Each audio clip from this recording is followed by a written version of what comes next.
السلام عليكم ورحمة الله وبركاته. ازيكم يا حبايبي؟ عاملين ايه؟ يا رب دايما تكونوا بخير.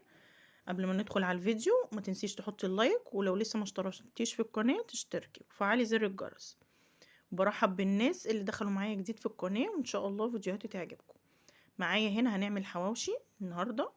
معايا لحمة مفرومة، ومعايا الطبق اللي هناك ده فيه بصل ضرباه في الكبة وقرنين فلفل رومي. لو عايزة سبايسي عادي اضربي مكانه سبايسي. يبقى معايا اللحمة المفرومة، ومعايا بصل مفروم وعليه فلفل مفروم برضو، الكمية اللي انت عايزاها بقى. حطيت على البصل والفلفل دول ملح وفلفل اسود وشوية بهارات لحمة. تمام، انا كده حطيت الملح، وهنا الفلفل الاسود. هحط بقى شوية بهارات لحمة.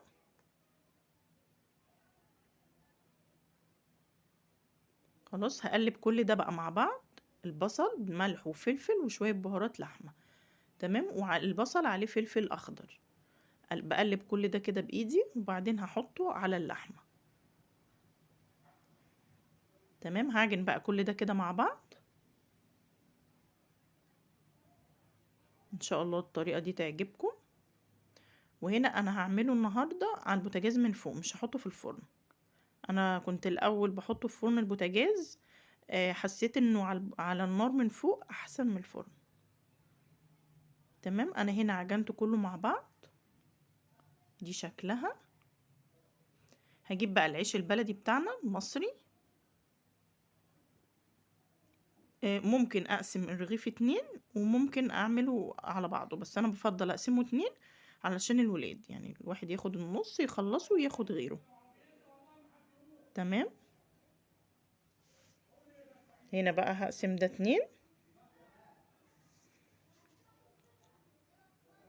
هنا انا مش هدهنه اي مادة دهنية، لو هحطه في الفرن هدهنه، بس هنا عشان على النار من فوق بضيف له سمنة وزيت، فمش هحط له من جوه حاجة. هو كده كده بينزل دهون. تمام، هحط بقى الكمية اللي انت عايزاها بحطها. عايزة بقى تزودي، عايزة تقللي براحتك، بس خلي الكمية معقولة علشان اللحمة تستوي، وفي نفس الوقت ما يبقاش برضو العيش فاضي.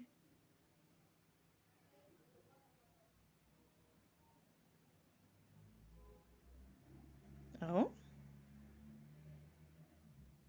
هنا انا عملت الرغيف ده كده على بعضه عشان خاطر برضو تشوفوا، وبقيت العيش عملته نصاص يعني.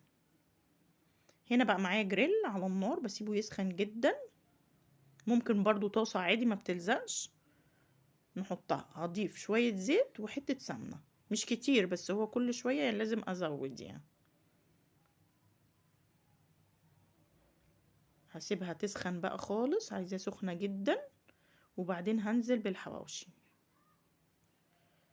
هو الحواوشي سهل جدا يعني، ما بياخدش اي وقت خالص.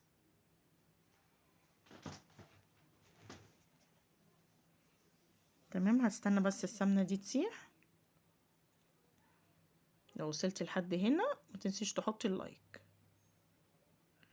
هنا بقى حطيت الحواوشي اهو. هستنى بقى، يعني انا هوطي عليه الاول عشان اللحمة تستوي، وبعد كده هقلب بقى، يعني لما ياخد لون من تحت هقلب على الوش التاني.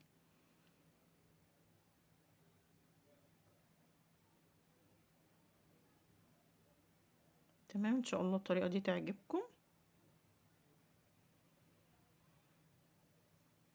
ده كان ربع بقى، كانت حتة لحمة صغيرة مرضتش احطها في النص، قسمته، عملت ربع رغيف وحطيته كده.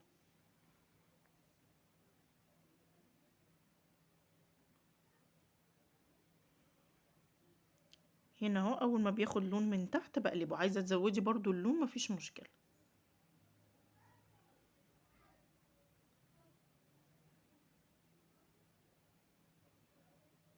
اقلب ده كمان، برضو هزود له شوية لون تاني من تحت. طبعا الريحة ما اقولكيش، تحفة بصراحة. اهو، اخد لون من على الوش، بقلبه تاني برضو ازود اللون تحت شوية. ده ضغطت عليه حبة يعني. تمام، انا هنا عملت الكميه كلها بتاعتي، وحمرت بطاطس وعملت سلطه طحينه، وان شاء الله الحواوشي يعجبكم. السلام عليكم ورحمه الله وبركاته.